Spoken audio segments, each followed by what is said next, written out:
Vijayawada గిరిపురంలో Damayanti alias Daniel అనే ఒక transgender చేసినటువంటి ఒక తప్పిదం వల్ల అన్యాయంగా ఒక మహిళ ఆత్మహత్య చేసుకున్నటువంటి ఒక సంఘటన గురించి సోషల్ మీడియాలో చాలా విధాలుగా వస్తుంది.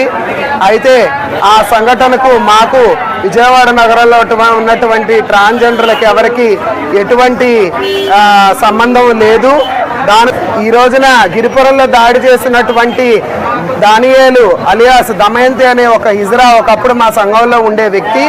ఆ వ్యక్తి ఇదే విధంగా ఎన్నో అరాచకాలు చేస్తున్న నేపథ్యంలో అతన్ని 10 సంవత్సరాల క్రితం మా విజయవాడ ట్రాన్స్జెండర్ల సంఘం నుంచి అతన్ని వెలివేయడం జరిగిందండి.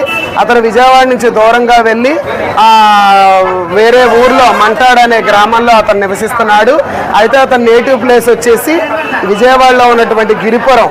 అక్కడున్న ఏరియాలో వాళ్ళ బంధువుల్లో ఒక అబ్బాయి ఇలా ప్రేమ వ్యవహారం గురించి జరుగుతున్న గొడవలో అతను అసభ్యంగా ప్రవర్తించడం వల్ల ఆవిడ మనస్తాపానికి గురయ్యి ఆ విధంగా ఆత్మహత్యకు పాల్పడిన నేపథ్యంలో అతను చేసినటువంటి ఈ చెడ్డ కార్యక్రమానికి విజయవాడలో ఉన్నటువంటి అందరి కమ్యూనిటీ మీద ఈ ప్రభావం పడి సోషల్ మీడియాలో వస్తున్నటువంటి వదంతులు ఎవరు వినొద్దని చెప్పి అందరికీ మనవి చేయడం కోసం అనేది మేము మా ట్రాన్స్జెండర్ల కమ్యూనిటీ తరపు నుంచి మా సంఘం తరపు నుంచి విజయవాడలో ఉన్నటువంటి పెద్దలందరికీ కూడా మేము మెమరాండం సమర్పించబోతున్నాము.